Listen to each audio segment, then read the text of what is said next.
Jadi selamat malam. Sorry aku tiduran guys karena malas aja gini sambil duduk.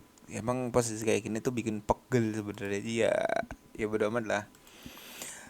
Ada dua hal yang pengen aku bahas. Yang pertama adalah Goto dengan harga 50-nya. Tapi kita pertama cek IHSG dulu ya.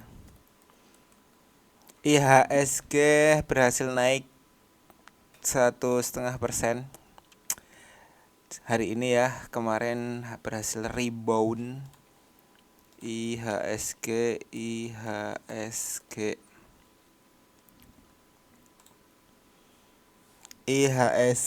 kita pantau chart dulu, ntar habis itu bahas soal Goto sama TAPG.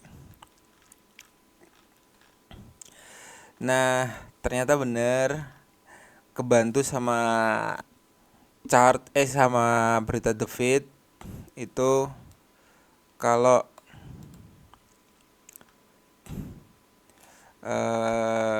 berita The Fed kalau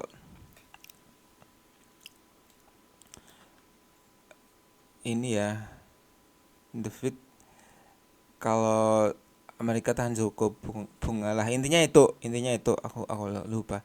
Tapi secara teknikal ya, ini kemarin nyentuh base dan berhasil ngebentuk jarum di base ini.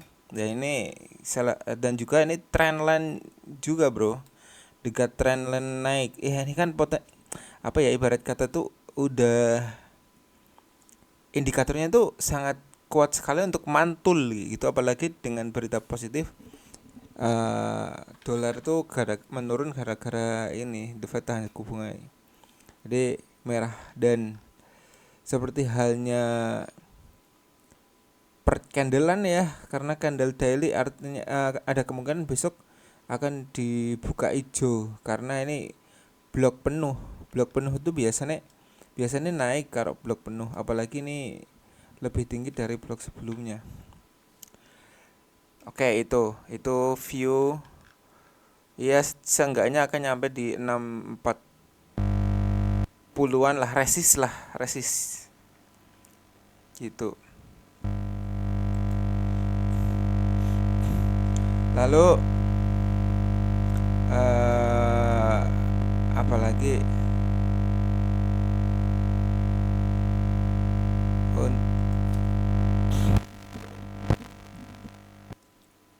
hmm, lalu apalagi ya selanjutnya yang perlu dibahas ya. Oh ini, oke kita langsung ke Goto aja. Kalian sebentar wae lah, yang penting buat targetnya, yang penting buat aja Goto. Ada berita ini, aku pengen ngulik Goto aja lah, TAPG nggak usah.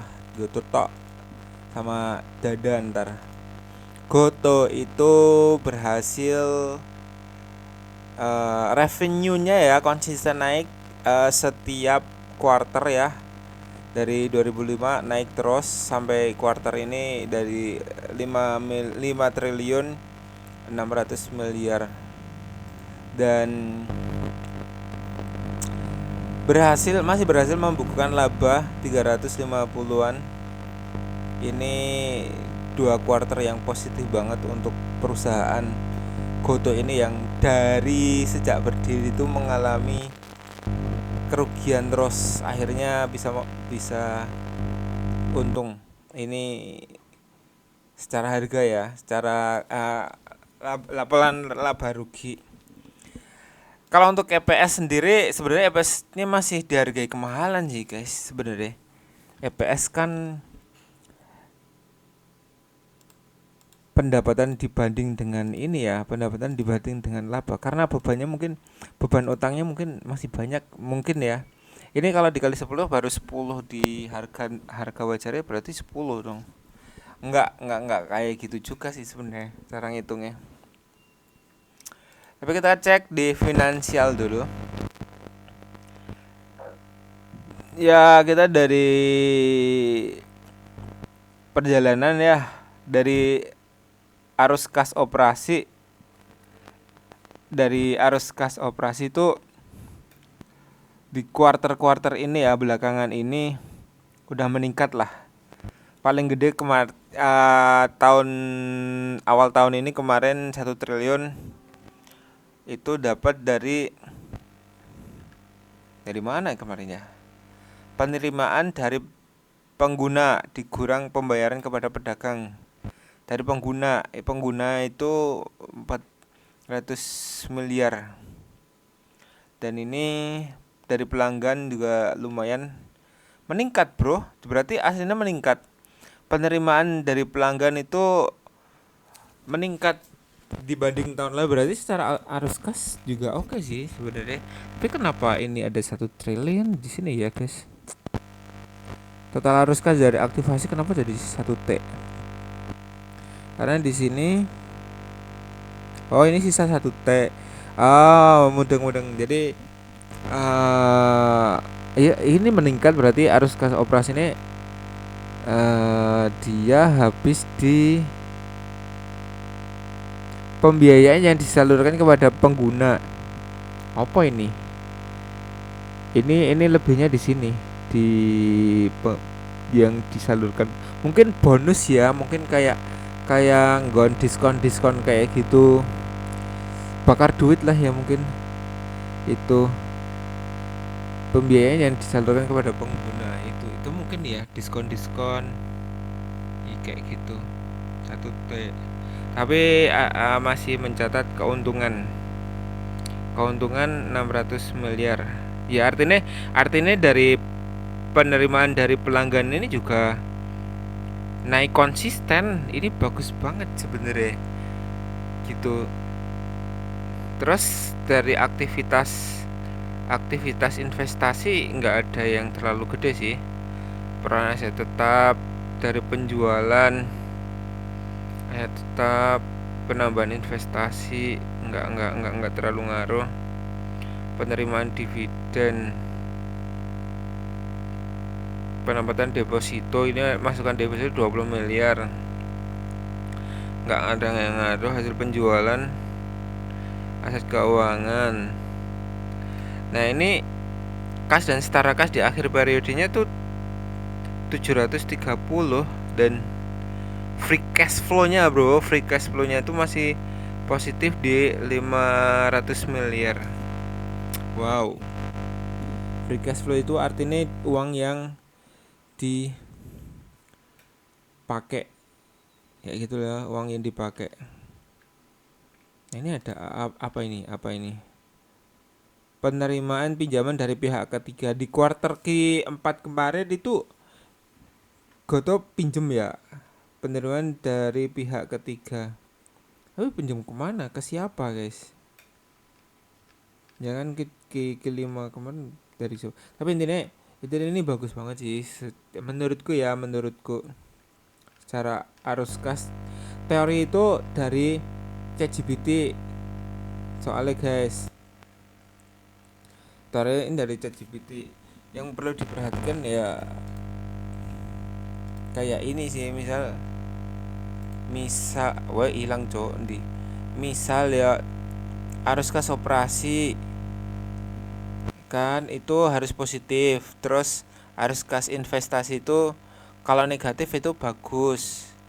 Ya arus kas pendanaan ini kalau bisa ya yang minim utang, ini dia pinjem utang sih.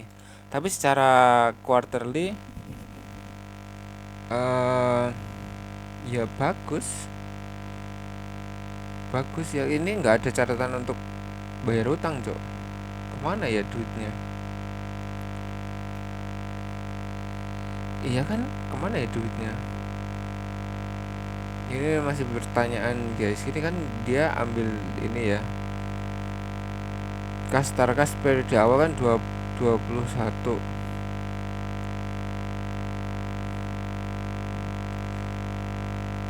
Oke, bingung lah ya. Intinya ini bagus, positif. Nah kalau revenue-nya sendiri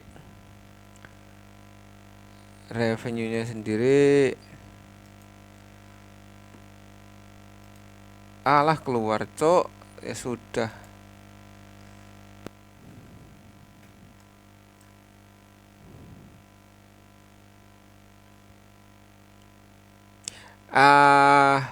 Nah masalahnya kalau untuk bid over ya, tak jeda dulu ya, guys. Oke, oke, oke, oke. Lanjut.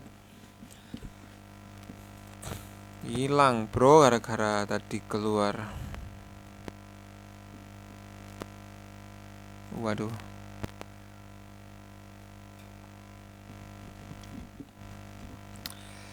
Nah, ini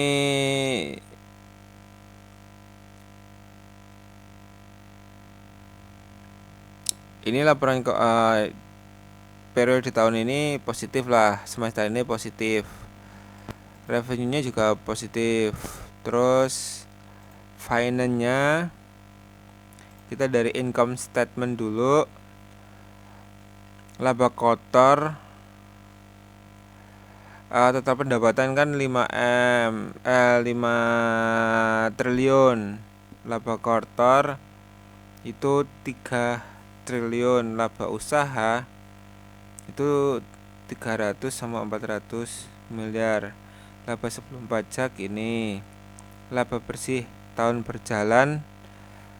Laba bersih tahun berjalan ini berarti totalnya ya. Berarti akumulasi ya.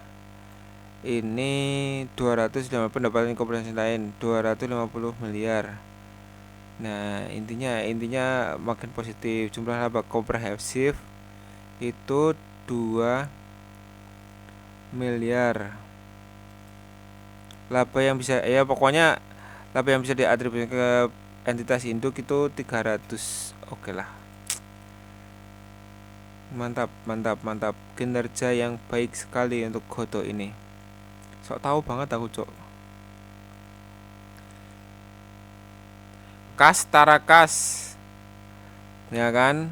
Kas Tarakasnya setelah lancar ada di 23 ini naik terus. Deposito berutang aku ora paham cuk, iki aku ora mudeng. Ini nih yang bagian ini aku belum paham cuk, jujur li. Tapi kalau yang income statement ya lumayan lah dikit-dikit. Tapi kalau yang cash flow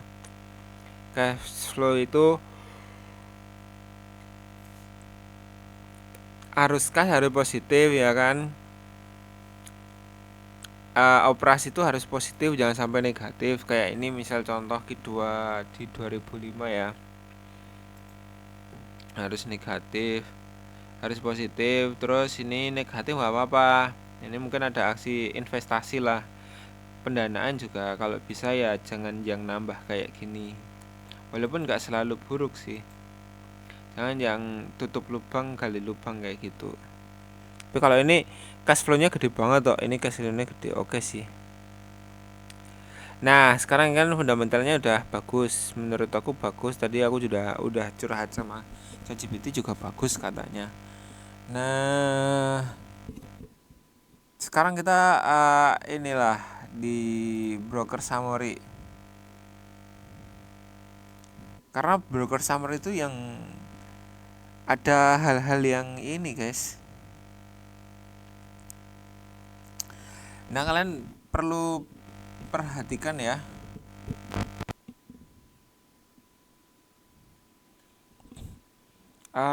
Perlu diperhatikan kalau max order.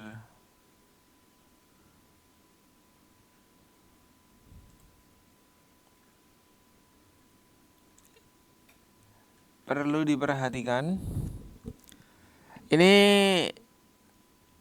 udah mulai ada akumulasi PD sama CC ya. Lumayan gede. Enggak gede-gede banget sih, Cok. Nah, bid over itu masih ada di over ya. Antrian jual itu di ARB di 50 itu masih hampir 200 juta. Itu banyak banget, gak kurang. Aku kira bakal dengan Q2 yang keluar dengan positif itu bakal ngebawa ini jadi kebongkar, ternyata enggak loh.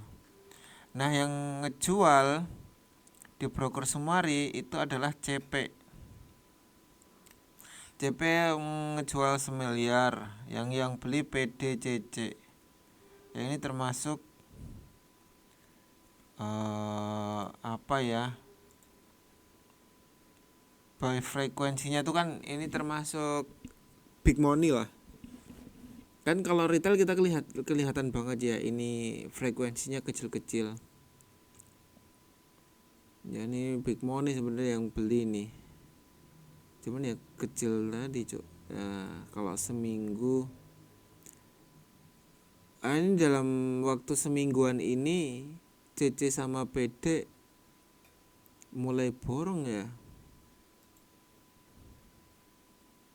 Nah, kalau BK udah dari kemarin BK nambah barang mulu sama YP. Nah, masalahnya ada banyak transaksi di pasar nego, Cuk. All market. Dah, ini loh. Ini loh this month. Nah, ini di pasar nego tuh dijualin di harga yang kampret sekali, Cuk. Misalnya AK ya, beli di 49, YB 37 juta di pasar nego. YB di 34. YB ini sering banget dijual di 50 kayak gitu loh. XC 37 MG di pasar nego banyak banget, Cuk. Yang jual BG, CC, BB, ini broker-broker gede sih. Frekuensinya kan kecil banget, kelihatan banget ya. Ini broker retail, kelihatan banget broker retail ya. Transaksi ini banyak banget. Ada AD, KZ, JUM, kayak gitu sih. Jadi gimana ini?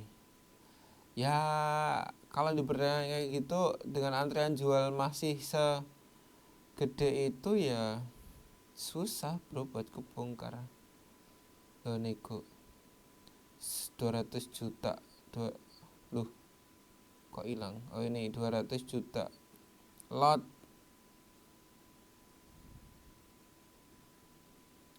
Gede banget sih, banyak banget guys. Soalnya ini insidernya juga ini loh guys. Insidernya juga itu punya harga di 2 rupiah, Cuk. Bayangin. Insidernya tuh di harga 2 rupiah, 2 rupiah ini kepriye, cuy. Dijual di harga 52 ya sudah untung berapa persen, cuy. Kan gila nih. Iya kan gila nih banget. Ini masih banyak dan ini masih ada 330 juta lot insider ya. Ini apa ini beli ya?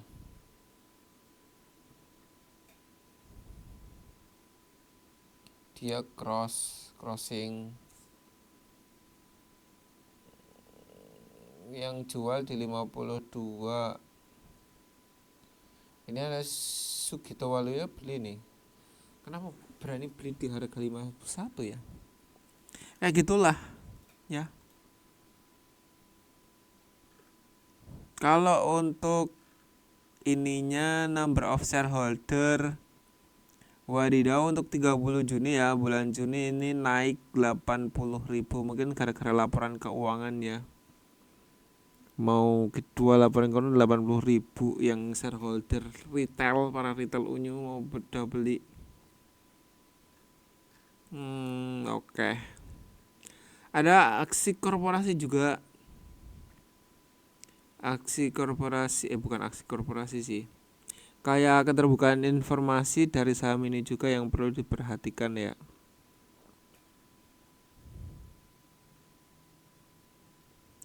Yang pertama, mencatatkan laba bersih 252 miliar pada kuartal 2 dan mengumumkan rencana pembatalan lebih dari 30 miliar saham treasury. Pembatalan saham treasury tersebut setara 2% dari total saham beredar. Maksudnya gimana ini? Coba kita tanya ChatGPT. Fakta material.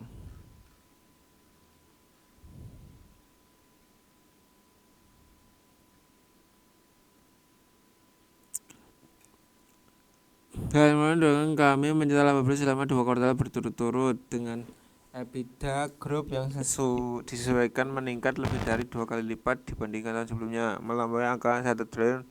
Untuk pertamanya bisnis fintech kami juga terus menunjukkan kinerja yang unggul.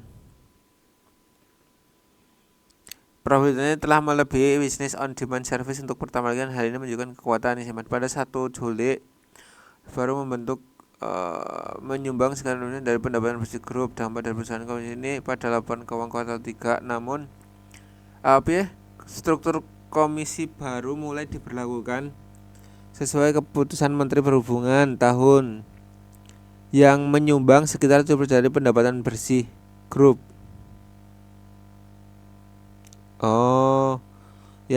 Berarti ini ya, berarti kemarin yang kebijakan apa ya? 1 Juli berlakunya 1 Juli. Berarti baru kemarin, Cuk. Berarti ini bakar dari pendapatan bersih grup. Dampak dari perubahan komisi ini akan terlihat pada laporan keuangan kuartal 3. Namun setelah 1 bulan berjalan, kondisi bisnis tetap stabil.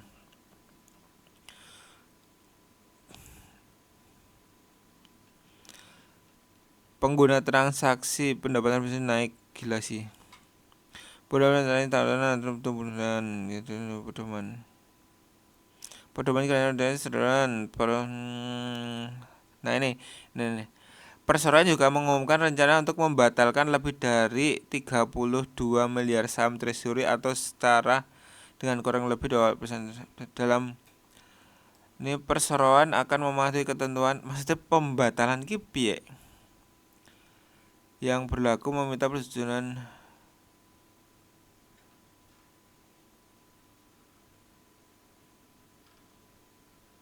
Nah ini yang menarik, pembatalan ini apa maksudnya?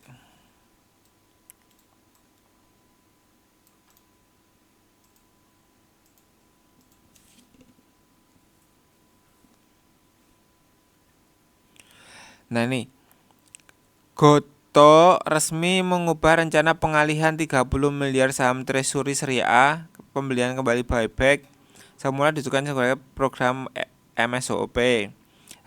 Saham tersebut kini dibatalkan melalui mekanisme pengurangan modal. Oh, ini yang penghapusan itu. Oh, istilahnya tuh pembatalan ya. Jadi dihapus ya.